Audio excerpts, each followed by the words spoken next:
coelho tenta tocar um órgão, enquanto um cavaleiro luta contra um caracol gigante e um homem nu sopra uma trombeta com o traseiro. Pintadas com pincéis de pelos de esquilo sobre velino ou pergaminho por monges, freiras e artesãos urbanos, essas imagens bizarras povoam as margens dos livros mais valorizados da Idade Média. Suas ilustrações frequentemente contam uma segunda história tão rica quanto o próprio texto. Algumas imagens aparecem em muitos manuscritos ilustrados diferentes e geralmente reforçam o conteúdo religioso dos livros que decoravam. Por exemplo, um porco-espinho pegando frutas com seus espinhos poderia representar o diabo roubando os frutos da fé, ou Cristo assumindo os pecados da humanidade.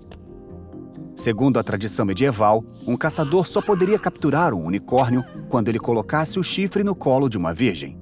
Portanto, o unicórnio simbolizaria tanto a tentação sexual quanto Cristo sendo capturado por seus inimigos.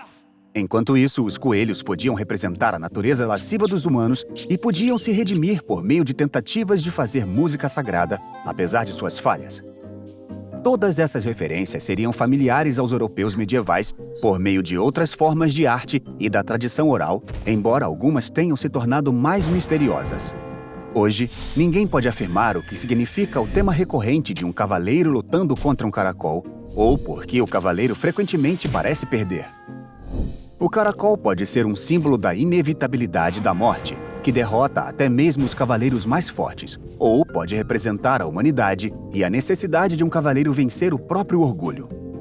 Muitos manuscritos iluminados eram cópias de textos religiosos ou clássicos, e os copistas incorporavam suas próprias ideias e opiniões nas ilustrações.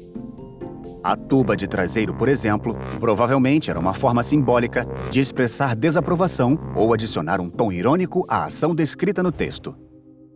As iluminações também podiam ser usadas para fazer comentários políticos subversivos. O texto das Decretais de Smithfield detalha as leis da igreja e punições para infratores, mas as margens mostram uma raposa sendo enforcada por gansos, uma possível alusão ao povo comum se voltando contra seus opressores poderosos. Em Crônica Maiora, Matthew Paris resumiu um escândalo de sua época, no qual o príncipe galês Griffin despencou para a morte da Torre de Londres. Acreditava-se que o príncipe havia caído, escreveu Paris, e outros achavam que ele fora empurrado. Ele acrescentou sua própria versão nas margens, que mostram o príncipe caindo ao tentar escapar com uma corda de lençóis. Algumas margens contavam histórias de caráter mais pessoal. O Saltério de Luttrell, um livro de salmos e orações encomendado por Sir Geoffrey Luttrell, mostra uma jovem arrumando o cabelo, enquanto um jovem captura um pássaro com uma rede. A parte raspada em sua cabeça está crescendo, indicando que ele é um clérigo negligenciando seus deveres. Isso alude a um escândalo familiar, no qual um jovem clérigo fugiu com a filha de Sir Geoffrey, Elizabeth.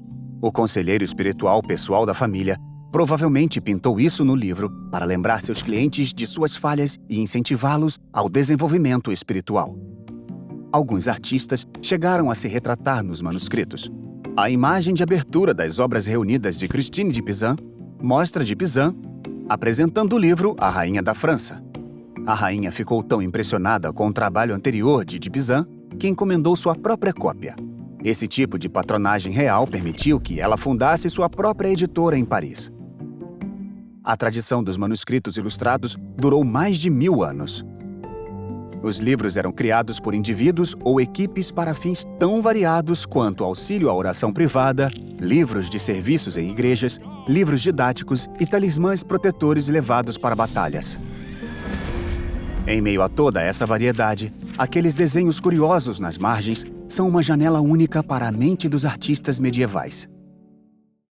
Se você gosta de aprender sobre história, inscreva-se neste canal, porque as lições de ontem podem nos ajudar a enfrentar os desafios de hoje.